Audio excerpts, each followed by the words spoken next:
कधीतरी आठवून बघा गड्या, बाप कधीतरी आठवला पाहिजे. बाप काय असतो मी तुम्हाला 2 मिनटात सांगून जाईल. एक अशी खरी कहाणी आहे बघा. मुलीचं लग्न आहे आणि बापाला प्रश्न पडलाय की काय करावं. मनातल्या मनात म्हणतोय आपण तर रोज मजुरी करतोय, आपल्या इथे एकरभर पण शेती नाही, काय करावं महाराज, काही सुचतच नाही हो बापाला. त्या अहो मुलीचं लग्न आहे, आता कुठेतरी जुळलंय तिचं लग्न. पहिल्या बापाला टेन्शन असतं मुलीच्या शिक्षणापासून तर लग्नापर्यंत, लग्नापासून तर परत नवरा वागवेल की नाही याची खात्री नाही कधी. मग ऐका, अहो बापानं काय केलं, मुलीचं शिक्षण बापाने विचारलं, बाळा तुला काय व्हायचंय. मुलीला आधी विचारलं, बाळा तुला काय व्हायचंय. मुलीने सांगितलं, बाबा मला डॉक्टर व्हायचंय. मुलाला विचारलं, बाळा तुला काय व्हायचंय. मुलांनी सांगितलं, बाबा मला इंजिनियर व्हायचंय. असं म्हटल्याच्या नंतर बघा मुलगी आता आई आली आणि आई ओरडते, अहो आपल्याकडे 1 रुपया नाही आणि तुम्ही म्हणता डॉक्टर व्हायचं इंजिनियर व्हायचंय, कुठून यांना पैसे लावता. म्हणी माझा हाडाचं काढ करीन, कष्टाचं या पाणी करील, परंतु माझ्या मुलाला आणि माझ्या मुलीला त्याच पदावरती मी नेऊन घालील. हा माझा शब्द आहे म्हणे, हा माझा शब्द आहे. आई आपण रडताना पाहिली पण बाप कधी रडला नाही हो. बाप कधी रडला नाही जीवनामध्ये. कठोर अंतकरणाने या आयुष्याशी झटत राहिला गड्या तो बाप असतो. या आयुष्याशी झटतो ना तो बाप असतो. मग ऐका, अहो एक दिवस आता कामाला जायचा बाप, कामाला जात असताना आपल्या खिशामध्ये हात घालतो हा बाप. खिशामध्ये हात घातला ना फक्त आपल्याला आपल्या खिशामध्ये फक्त 20 रुपये असं कळतं त्या बापाला. 20 रुपये हे असं कळतं.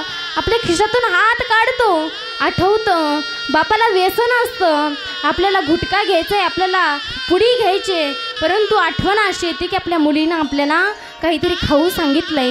गुटखा ते काही बाजूला ठेवतो बाप आणि म्हणतो, ए बाबा मला गुटखा नको देऊ रे, माझ्या मुलीसाठी एक कुरकुऱ्याचा पुडा दे. बघा मुलीसाठी बाप कुरकुऱ्याचा पुडा घेऊन जातो गड्या घरी. आणि घरी गेल्याच्या नंतर बघा काही काळा अंतकरणाने काय होतो, दसऱ्याचा सण आजच आहे. मग दसरा येतो आणि दसऱ्याच्या दिवशी काय होतं, बापाला असं रडू अनावर होतं. घरामध्ये तर अन्नाचं कण नाही, काय खावं.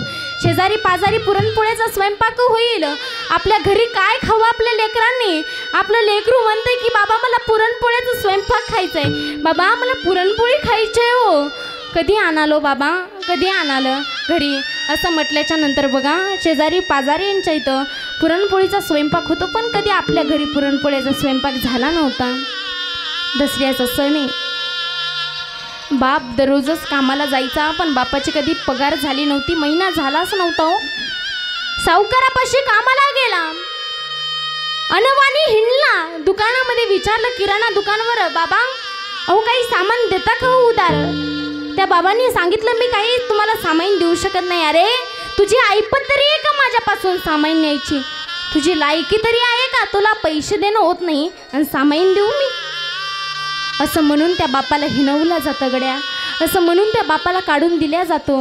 ते कुठंतरी कमी झालं पाहिजे असं अंतकरणाने कठोर मनाने तो बाप लढत राहतो या संघर्षाशी आणि आपल्याला आपल्या मुलाला कुठंतरी मोठं करण्याचा प्रयत्न करतो. मग ऐका, पुढे दसऱ्याच्या दिवशी सुट्टी असून सुद्धा बाप कामाला जातो. सावकार म्हणतो, लेका अरे आज तुला सुट्टी होती ना भाऊ, तू का आलास. सावकाराला म्हणतो, सावकार अहो आज सुट्टी होती सावकार, परंतु माझ्या मुलीला पुरणपोळी खवाटते सावकार, परंतु मी दुकानावरती गेलो, सगळ्यांनी सांगितलं की तुला काही किराणा भेटू शकत नाही, म्हणून मी कामावरती आलो सावकार. असं म्हटल्याच्या नंतर बघा आता माझा महिनाही झाला नाही ना हो सावकार, मला 1 आठ आहे माझी, तेवढी 1 आठ पूर्ण करा म्हणे. सावकार म्हटले, काय लेका काय पूर्ण करायचे तुझी 8. असं सांगितलं की मला 4-5 जातानी पैसे देऊ नका आजचे, परंतु 4-5 जाता वेळेस मला पुरणपोळी द्या, माझ्या लेकीसाठी ना पुरणपोळी द्या मला 4-5. बघा दिवसभर झटत राहतो, काम करत राहतो आणि संध्याकाळी तो सावकार 4-5 पुरणपोळ्या बांधून देतो गड्या. आणि त्याचं असे अश्रू अनावर होतात, रडतो तो बाप, रडतो आणि म्हणतो, खूप धन्य झालो मी सावकार, खूप धन्य झालो, तुमच्यासारखा देव माणूस मला भेटला आणि माझ्या मुलीला 4-5 पुरणपोळ्या दिल्या गड्या. दोन अश्रूचे थेंब त्या गाठोड्यावर पडतात. लेका रडू नको. जी मुलगी माझी आहे ना, माझी सुद्धा मुलगी आणि तुझी सुद्धा मुलगी आहे. जा घेऊन या 4-5 पुरणपोळ्या. तुझा आजचाही पगार मी तुला देऊन टाकतो लेका, परंतु जा तुझ्या मुलीसाठी, आपल्या मुलीसाठी पुरणपोळी घेऊन जा. असा म्हणणारा कितीतरी माणूस आपल्या जीवनामध्ये असला पाहिजे. अहो जिवंतपणे या माणसात असंच असतं. मेल्यावरती खांद्याला लावून सगळेच नेतात. हो, मेल्यावरती खांदा लावून सगळेच नेतात, मेल्यावरती सगळेच रडतात, परंतु असल्यावरती माणसानं रडलं पाहिजे. असल्यावरती येऊन माणसाजवळ हसलं पाहिजे. हो, मेल्यावरती काय रडता? असल्यावरती तुम्ही त्या माणसाला जसं तो माणूस संपतो या जगातून तसं करता आणि मेल्यावरती त्याच्यापाशी जाऊन रडता. आपली अशी परिस्थिती आहे. ऐका, वेळ प्रत्येकाचीही येत असते. ऐका, वेट अँड वॉच प्रत्येकाची येत असते.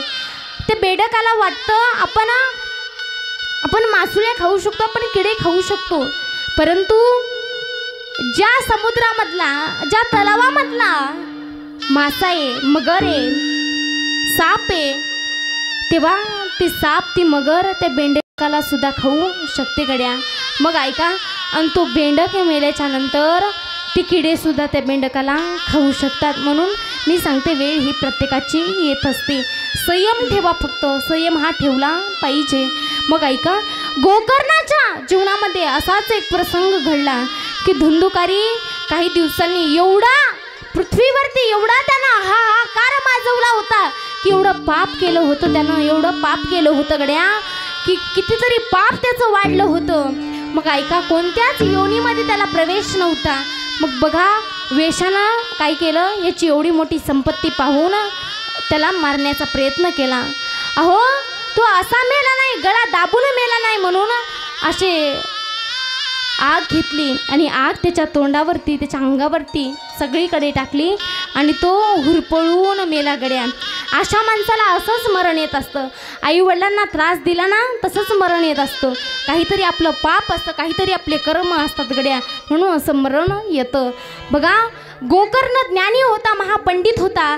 हे जेव्हा गोकर्णाला काशीमध्ये कळालं की आपला भाऊ मरण पावलेला आहे आणि त्याचा प्रेत इकडं तिकडं फिरतंय, आत्महत्याचे ना ती दुसरी, इकडं तिकडं प्रेत फिरतंय असं म्हटल्याच्या नंतर बघा, प्रेत फिरतंय म्हटल्याच्या नंतर काय केलं, आपल्याला काहीतरी करावं लागेल. गया क्षेत्री श्राद्ध घातलं आणि श्राद्ध घातल्याच्या नंतर तरीही त्याचा काही उपयोग होईना, म्हणून काय केलं बघा, परत प्रत्येक कितीतरी लोकांना बोलवलं, महाज्ञानी ब्राह्मणांना बोलवलं. जसं की आपण पिंडदान केलं तसं, नाही का, काशीला जाऊन पिंडदान केलं तरी त्याचा काही फायदा झालाच नाही, तरी त्याचा आत्मा भटकू लागला, तरीही हा वाऱ्याचा श्वास घेऊनच जगू लागला. ऐका, जेवढं आपण आत्महत्या करतो ना, आणि जेवढं वर्ष व्हायच्या अगोदर आपण आत्महत्या केली तेवढंच वर्ष आपल्याला काय होतं, आत्मा होऊन हिंडावं लागतं गड्या, आत्मा होऊन हिंडावं लागतं. म्हणून कधीच कुणी आत्महत्या कधी करायची नाही. देवाचं मरण येऊ द्यायचं आणि नंतरच जायचं. देवाचं मरण आपल्याला आलं पाहिजे, आपण आत्महत्या नाही केली पाहिजे. विठ्ठल विठ्ठल विठ्ठल विठ्ठल विठ्ठल विठ्ठल